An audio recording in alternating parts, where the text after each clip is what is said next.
As for greetings, I didn't want to do uh, a greetings video, a video talking about exclusively greetings. I don't know you. Maybe you like it. If you do, ask me and I'll do it. Personally, I found it extremely boring, and I mean, it doesn't bore me to explain it, but as a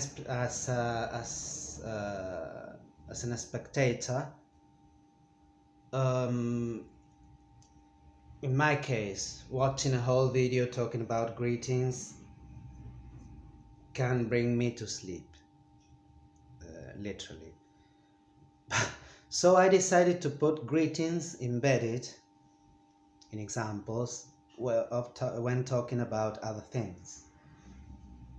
But and there is another reason. In Spanish,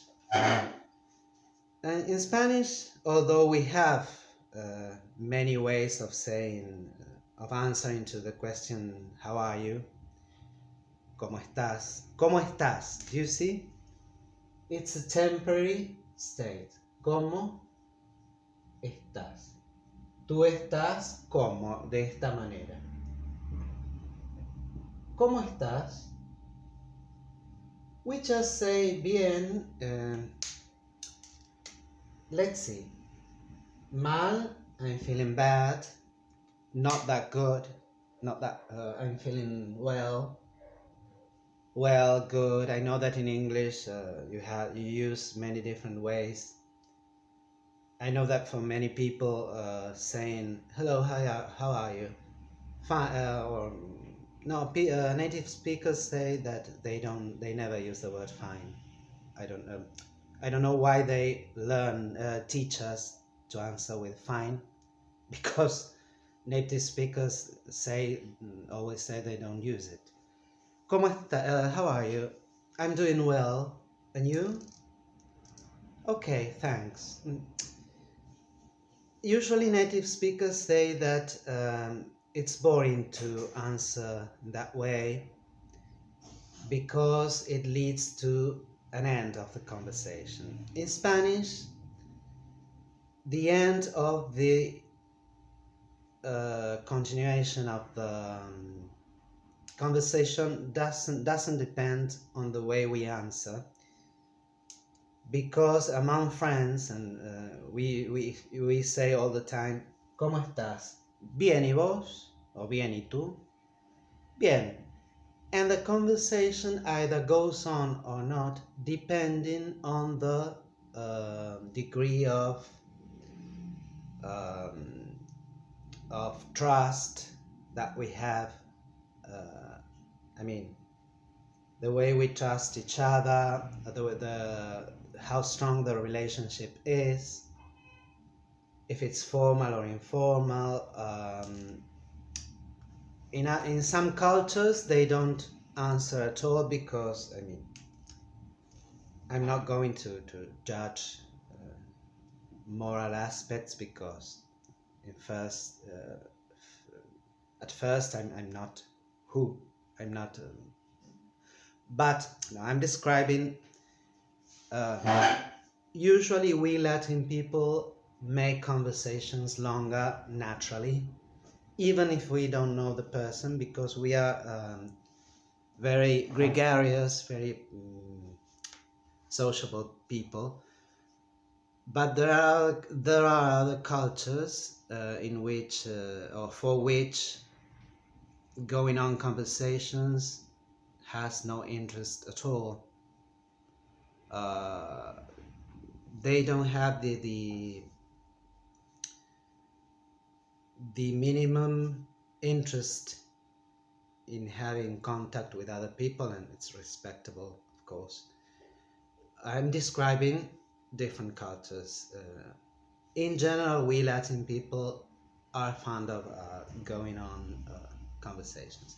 So it doesn't depend in our case, it doesn't depend on the way we answer to this question. We always say bien y vos, bien. If there is the extension of the conversation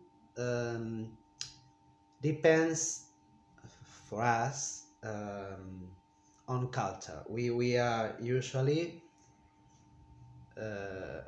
we fancy going on speaking, but it's because it's the way we are, not because this answer determines or makes us stop there or go on. If the conversation is between two friends or among many friends that trust each other very much and that love each other very much and have a strong relationship, or within the family with brothers or sisters or father and mother and son or daughter, we say mal, I'm not feeling well. I mean, there are people who don't say it because they are afraid of showing their emotions. It's okay.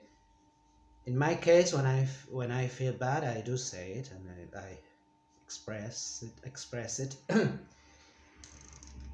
So the conversation will go on, talking about the problem that I have at that moment. So as I told you,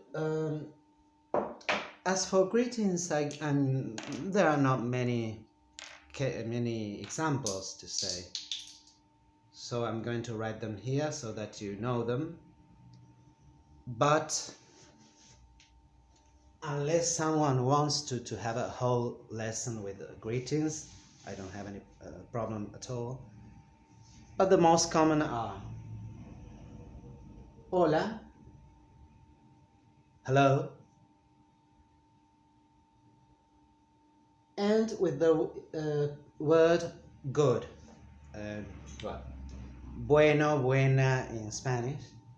Buen día. I'm going to leave a blank here on purpose. You'll see why. Buenas tardes. And I say and is on purpose because in many languages they don't say buenas noches until the moment they go to bed. In English, in German, in French, in Italian, the languages I know, I don't know the rest. But in Spanish, we don't have a distinction between evening and night, Abend und Nacht, sera e notte, soir, nuit.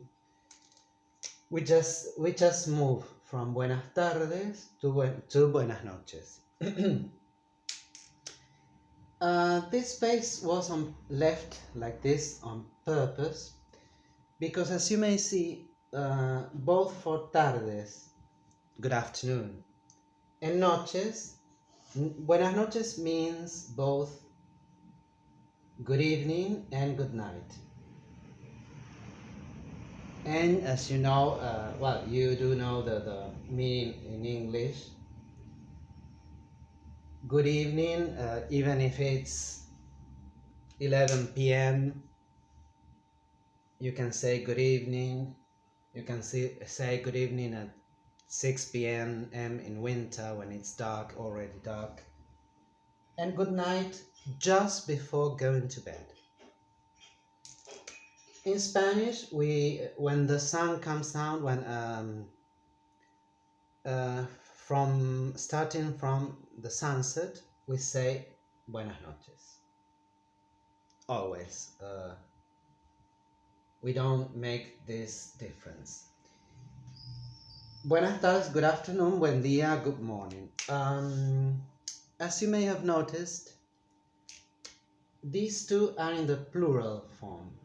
Noche is feminine and tarde is feminine as well, so the adjective, although the word ends with e, the adjective bueno, buena has those two endings, so we have to use the feminine form. And the plural because we are using a word in the plural. Buenas tardes, buenas noches. And in this case, we can say both buen día or buenos días. Here we use buenos because the word día is masculine. Although it ends with a, it's masculine. El día, the day. And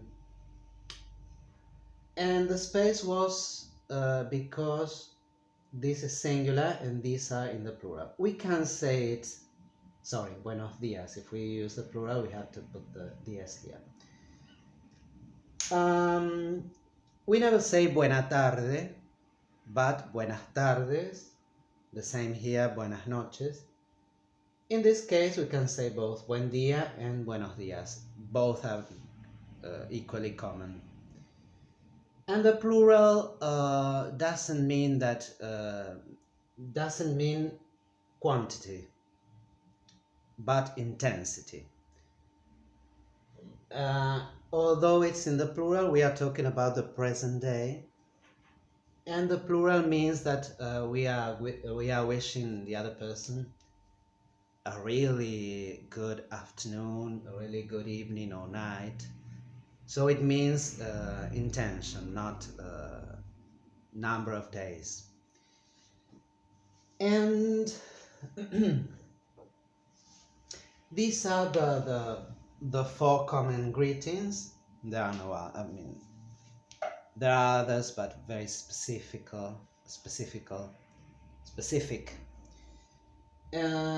I repeat, if you want a whole lesson talking about greetings, I don't have any problem. It's just that we don't, for us,